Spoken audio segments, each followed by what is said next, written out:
আসসালামু আলাইকুম। আজকে আপনাদের সাথে এমন একটা জিনিস শেয়ার করব, যেটা হলো শুধু নামই শুনছেন, যারা প্রবাসে আসে নাই তারা জানে না যে আরব দেশের মানুষগুলি গাওয়া খায়। আসলে গাওয়া কি জিনিস, এটা কিভাবে বানাইতে হয়, কিভাবে খেতে হয়, এটা খেলে কি উপকারিতা, এটা আপনাদের সাথে শেয়ার করব। সংকেত একটু সবাই সাথে থাকুন। এটা হলো আপনার কপি জাতীয়, সেম সেম কপি জাতীয়। এটা মেশিনে পাউডার করা হয়েছে। আমি 4-5 জনের লেগে বানাবো। এটা আমি 2 দিলাম।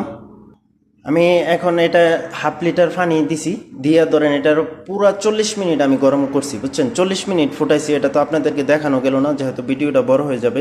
40 মিনিট আমি এটা পুরা করছি, ঠিক আছে।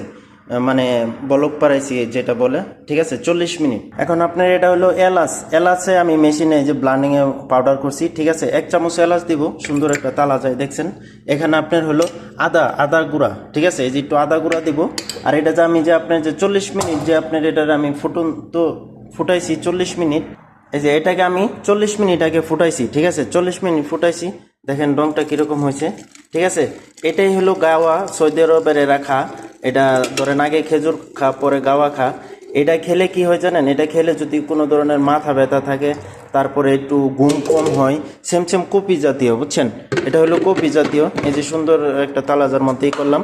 এই দেখুন, এখন এই যে ডালতেছি, ঠিক আছে। এটা আমি করলাম সৌদি আরবে আসার আগে শুধু নামই শুনছি, কিন্তু কখনো দেখি নাই, ঠিক আছে। এখানে এসে দেখলাম।